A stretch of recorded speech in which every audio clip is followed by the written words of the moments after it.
महाराष्ट्र का सबसे बड़ा पर्व गणेशोत्सव धूमधाम से मनाया जा रहा है।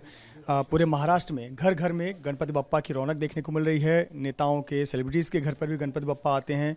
भाजपा नेता कृपाशंकर सिंह के भी गणपति बप्पा विराजमान है और आज विसर्जन किया जाएगा। इस विश्वास के साथ विसर्जन किया जाएगा कि गणपति बप्पा अगले बरस फिर आएंगे और ढेरों खुशियाँ लेकर आएंगे। हमारे साथ कृपाशंकर सिंह जी हैं, इनसे बात करते हैं। सर, गणपति बप्पा का उत्सव धूमधाम से देश भर में मनाया जा रहा है। जस्टिस चंद्रचूड़ के यहाँ पर प्रधानमंत्री नरेंद्र मोदी गए, इसको लेकर बड़ी चर्चा हो रही है। किस तरह से देखते हैं प्रधानमंत्री जस्टिस चंद्रचूड़ के यहाँ पर दर्शन करने गए, आरती की उन्होंने, और महाराष्ट्र के पारंपरिक वेशभूषा पहनकर?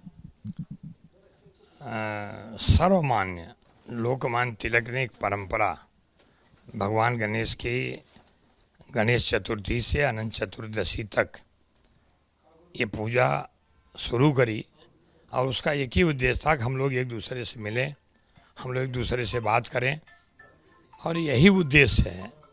और महाराष्ट्र की ये जो परंपरा है, ये जो भगवान गणेश की परंपरा है, जब मैं 7 तारीख को बप्पा को लाने गए, मैं मेरा पुत्र साथ में थे, इतनी खुशी आती कि जल्द से पहुँचे। यहाँ आने के बाद जब ढोल ताशे बजने लगे तो ऐसा मन में उत्साह था।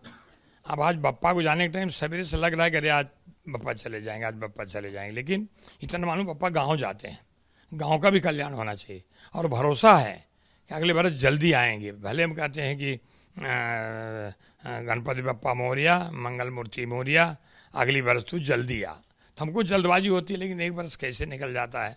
और जो संजय राउत जी राज्यसभा के सांसद हैं, कितना मूर्खतापूर्ण बयान दिया है, कोई सोच नहीं सकता कोई कि ये लोग आजकल राजू श्रीवास्तव के जाने बाद मिमिक्री करने की ज़्यादा होड़ लगी कुछ लोगों में कि कैसे लोगों को इंटरटेनमेंट किया जाए। देश के बारे में भगवान गणेश की पूजा को जरा भी गंभीर नहीं है। देश का आदरणीय प्रधानमंत्री सर्वोच्च न्यायालय के मुख्य जो न्यायाधीश हैं, उनके घर पूजा करने जाते हैं, उसमें इस ढंग की बात करते हैं। मुझे लगता है कि भगवान गणेश से मैं प्रार्थना करूंगा कि उनको ऐसे लोगों को सद्बुद्धि दें। पर शिवसेना यूबीटी के नेता संजय राउत ये कह रहे हैं कि चूंकि अब प्रधानमंत्री जस्टिस चंद्रचूड़ के यहाँ जा रहे हैं, तो उन्हें जो शिवसेना के विधायकों के आयुक्ता का मामला हो, सिंबल का मामला हो, ये जब तमाम मामले चल रहे हैं, याचिकाएं कई की गई हैं, ये मामला अब उन्हें नहीं देखना चाहिए क्योंकि खुद उसमें बीजेपी भी पार्टी है। बहुत नहीं कहना मैं चाहता, लेकिन इतना कहना चाहूँगा कि लाल बाग के राजा के दर्शन करने उद्धव ठाकरे जी गए, किस लिए गए थे? क्या वहाँ के जो गणेश भगवान के पंडाल लगाए, जो गणेशोत्सव मंडल है, उनको मतलब कुछ अपने फेवर में लेने गए थे? क्यों गए थे? पूजा करने गए थे ना। अगर पूजा करने नहीं गए हो तो मुझे बतावें संजय राउत, उद्धव ठाकरे क्यों गए थे? ये भगवान गणेश के यहाँ पूजा करना, उनके यहाँ दर्शन करना, बहुत मेरे पास शब्द नहीं है कि किस शब्दों से मतलब इसका मैं कंडेम करो, निषेध करो। इसलिए मैं कहा भगवान गणेश सद्बुद्धि दें, बुद्धि दें, और इस ढंग की बात करना कितना मूर्खतापूर्ण मैंने पहले कह दिया है, और इस पर और ज़्यादा क्या कहें। मतलब आने वाले दिनों में महाराष्ट्र में विधानसभा चुनाव है और बीजेपी ने एक व्यवस्थापन समिति की घोषणा की है जिसमें 34 लोगों के नाम है, पर उस 34 लोगों की सूची में एक भी उत्तर भारतीय नेता का नाम नहीं है। एक उत्तर भारतीय नेता के तौर पर किस तरह से देखते हैं कि 34 लोगों में एक भी उत्तर भारतीय नहीं मिला, जबकि मुंबई जैसे शहर में कई ऐसी विधानसभा सीटें हैं जहां उत्तर भारतीय वोटर प्रभावित करते हैं सीटों।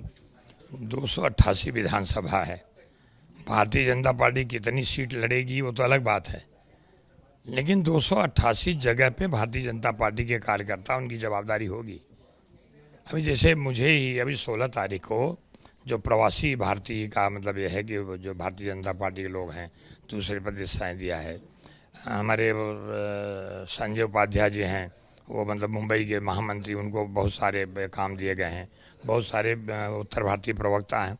ये प्रबंधन समिति जो है, उसमें कोई 200-300 आदमी नहीं होते हैं। ये कोई असेंबली का मतलब उम्मीदवारी की बात नहीं है, लेकिन और भी समितियाँ जल्द ही होगी। उसमें मुझे भरोसा है कि उत्तर भारतीय समाज का आदमी जो सक्रिय भारतीय जनता पार्टी में सालों साल से काम कर रहे हैं, उनका नाम जरूर होगा। बहुत बहुत धन्यवाद हमसे बात करने के लिए कृपा शंकर सिंह, जिनका कहना है कि संजय राउत को गणपति बप्पा सद्बुद्धि दें और ऐसा बयान देना निंदनीय है। रही बात विधानसभा चुनाव की, तो पार्टी एक योजना के तहत रणनीति बनाती है और उस रणनीति पर अमल करती है।